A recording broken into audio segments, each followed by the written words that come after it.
واو کے ساتھ، تو یہ ان کے ساتھ بھی پڑھا جائے تو بالکل ٹھیک ہے۔ اب ہم چوتھا قاعدہ دیکھتے ہیں، رول فورتھ، یہ بھی اختیاری ہے۔ کسی لفظ میں جب حمزہ متحرک، یعنی حمزہ متحرک ہو، متحرک کا مطلب پھر چاہے زبر ہو، زیر ہو یا پیش ہو، ٹھیک ہے۔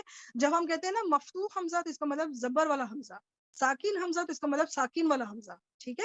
جب متحرک کہہ دیا تو اٹ مینس کہ آپ کوئی بھی حمزہ کے اوپر حرکت آ جائے، یعنی زبر زیر پیش، اس سے پہلے واو یا ساکن آ جائے۔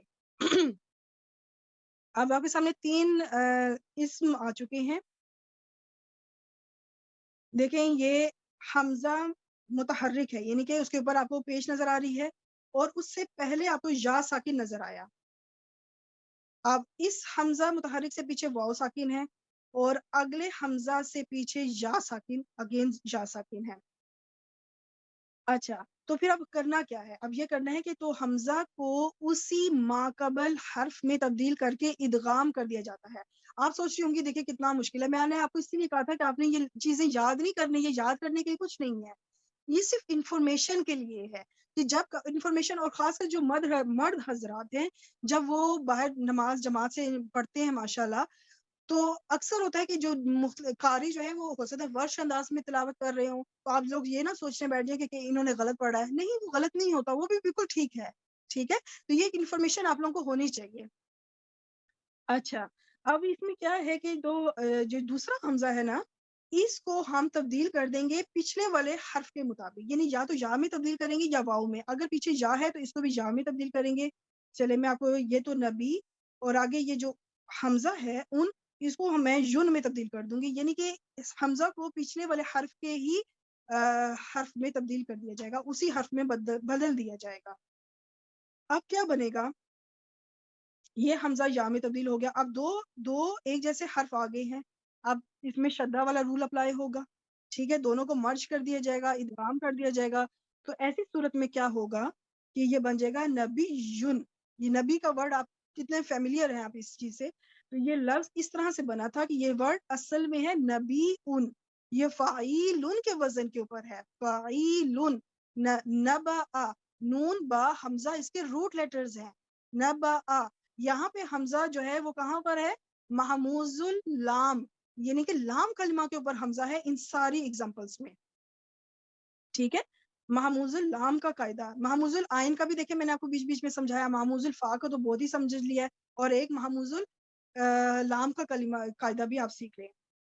لیکن یہی بات ہے کہ یہ اختیاری ہے، نبی ان بھی ٹھیک ہے اور نبی یون بھی ٹھیک ہے۔ نیکسٹ پہ دیکھ لیں، مکرو، آگے یہ جو ان ہے اس کو کس میں تبدیل کریں گے؟ پچھلا حرف واؤ ہے نا، اس کو بھی ہم واؤ میں ہی تبدیل کریں گے۔ اب دو واؤ اکٹھے ہوئے تو مرج کر دیا، یہ حمزہ واؤ میں تبدیل ہوا، ان دونوں کو مرج کر دیا تو یہ بن جائے گا مکروون، مکروون، تو یہ اس طرح سے بھی ٹھیک ہے، اور مکرون اس طرح سے بھی ٹھیک ہے، دونوں طریقے کا ٹھیک ہے۔ اور یہ جو لاسٹ والا ہے اس کی آپ خود پریکٹس کیجئے گا، کیونکہ یہ بھی بالکل نبی ان کے وزن کے اوپر ہے، خطیعتن یہ فعیلتن کے وزن پہ ہے، یہ مذکر ہے اور یہ مؤنث ہے، بس یہ فرق ہے، باقی وزن سیم ہے، کہ یہ بھی فاعلن کے وزن کے اوپر ہے اور یہ بھی فاعلون کے وزن پہ ہے، اور بیچ والا جو ہے یہ مفعول کے وزن کے اوپر ہے، کہ مفعول کے وزن کے اوپر جب حمزہ محموز اللام ہو تو پھر یہ رول اپلائی ہوتا ہے، دونوں طرح سے مطلب کیا جا سکتا ہے، یہ جائز ہے کہ رکھا جائے اپلائی رول کو یا نہ رکھا جائے۔ چلے جی، 5واں قاعدہ، لاسٹ قاعدہ، اس میں کیا ہے کہ جب حمزہ متحرک سے پہلے کوئی ساکن حرف آ جائے، حمزہ متحرک، ٹھیک ہے، یہ وہی فعل امر ہے، ٹھیک ہے، جو میں نے سألہ کا فعل امر میں نے کہا تھا کہ یہ فعل امر میں نے پہلے اس لیے کروا دیا کیونکہ اس ٹائم فعل امر کا ٹاپک چل رہا تھا تو میں اس کو وہیں پہ کمپلیٹ کرنا چاہ رہی تھی، لیکن سمجھانا اب ہے وہ یہ ہے کہ یہاں پر حمزہ متحرک ہے اور اس سے پچھلا والا حرف ساکن ہے، ٹھیک ہے، حمزہ متحرک سے پہلے کوئی بھی حرف ساکن آ جائے تو حمزہ کیا کرتا ہے؟ اپنی حرکت پیچھے منتقل کر دے گا، حمزہ اپنی زبر کو پیچھے منتقل کر دے گا۔ اچھا، پیچھے کوئی حمزہ کے اوپر اگر پیش ہے تو وہ پیش منتقل کرے گا، حمزہ کے اوپر اگر زیر ہے تو وہ زیر کو منتقل کرے گا، ٹھیک ہے، جو بھی حمزہ کے اوپر زبر، جو بھی حرکت ہے اس وقت زبر ہے۔ اب ایسی صورت میں یہ سچویشن کچھ اس طرح بن گئی کہ حمزہ نے اپنی حرکت دیکھیں پیچھے دے دی، پیچھے جزم تھی نا، تو اب پیچھے اس نے زبر دے دی. یہ حمزہ دیکھے کتنا کائنڈ ہے ماشاءاللہ. اپنی حرکت اس نے پیچھے دے دی لیکن اس سے برداشت نہیں ہوا. اب یہ بیچارہ کیا کرے، یہ کہے گا میں نے اپنی حرکت دے دی، اب میں کیا کروں، میں کچھ بھی نہیں کر سکتا. تو وہ کیا کرے گا، وہ خود کو حذف کر دے گا، خود کو گرا دے گا. تو یہ حمزہ جو ہے وہ گر جائے گا، اپنی حرکت پیچھے منتقل کرے گا اور خود حذف ہو جائے گا. ٹھیک ہے. اب جب حذف ہو گیا تو یہ اس طرح سے جڑ گیا. اب مجھے بتائیں کہ فعل امر کا قاعدے کے تحت ہم حمزۃ الوصل تب لگاتے تھے جب اس کو پڑھنے کی آسانی کے لیے، یعنی کہ یہاں پہ حمزۃ الوصل اوپر دیکھیں، حمزۃ الوصل ہم نے تب لگایا تھا کیونکہ سین کے اوپر جزم تھی، اس تاکہ ہم اس کو پڑھ سکے تب ہم نے حمزۃ الوصل دیا. اب یہاں پہ تو نیچے دیکھیں کہ سین کے اوپر زبر موجود ہے، کیا اب ہمیں حمزۃ الوصل کی ضرورت ہے؟ نہیں ہے، کیونکہ حمزۃ الوصل کی ضرورت تب ہوتی اگر سین کے اوپر جزم ہوتی، پڑھنے میں دشواری ہو رہی ہوتی. اب تو پڑھنے میں کوئی دشواری نہیں ہے، ہم آسانی سے پڑھ سکتی ہیں. تو اب حمزۃ الوصل کی ضرورت نہیں رہی تو حمزۃ الوصل کو بھی گرا دیا گیا. ٹھیک، تو بن گیا سل، جو قرآن پاک میں 2 بار استعمال ہوا ہے. اچھا یہ بھی طریقہ، اس ال بھی ٹھیک ہے اور سل بھی ٹھیک ہے، اور ڈیٹیل میں پیچھے دے چکی ہوں آپ کو آلریڈی جب ہم نے فعل امر سیکھا تھا. یہ اس سال 14 بار قرآن پاک میں استعمال ہوا ہے اور سل جو ہے وہ قرآن پاک میں 2 بار استعمال ہوا ہے. اچھا، اب یہ والا جو ہے یہ کوئی باقاعدہ رول نہیں ہے.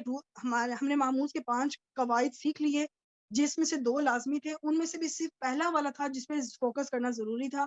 باقی جو دوسرا لازمی تھا وہ انفارمیشن تھا، اور باقی 3 اختیاری تھے وہ بھی صرف انفارمیشن کے طور پر ہے. اچھا، یہ جو ہے نا یہ بھی انفارمیشن ہے آپ کے لیے کہ یہ لفظ بیسیکلی یوں تھے. یہ جو آپ کو حمزہ کے اوپر مد نظر آ رہی ہے، تمام حمزہ کے اوپر مد نظر آ رہی ہے، بیسیکلی یہ ایک حمزۃ القطع ہے اور دوسرا حمزۃ الوصل ہے. یہ جو پہلے والے حمزہ جتنے ہیں یہ سب کیا ہیں، حرف استفہامیہ، حمزہ استفہامیہ ہے.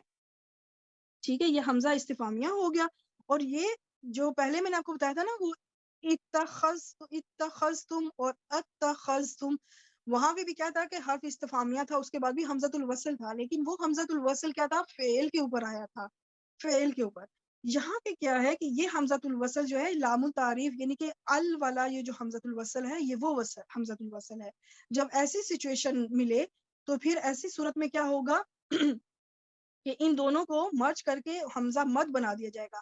اس میں کیا تھا کہ اس میں حمزۃ الوصل کو گرا ہی دیا جاتا. اتخذ میں حمزۃ الوصل جو تھا باب افتعال کا، اس کو حذف کر دیا گیا تھا، اس کو گرا ہی دیا گیا تھا. یہاں پہ گرائیں گے نہیں، ایسے جب اسم کے ساتھ ہوگا تو پھر گرائیں گے نہیں، اس کو مرج کر کے حمزہ مد میں تبدیل کر دیا جائے گا، الف مد میں. اور یہ قرآن پاک میں 3 ہی لفظ ہیں جن پہ یہ رول اپلائی ہوا ہے، اور یہ تینوں آئی تھنک 2 بار قرآن پاک میں آئے ہیں، استعمال ہوئے ہیں. تو اس میں کیا کہتے ہیں، یہ مد الفرق، جو تجوید کو سمجھتی ہیں مد الفرق اس کو کہتے ہیں.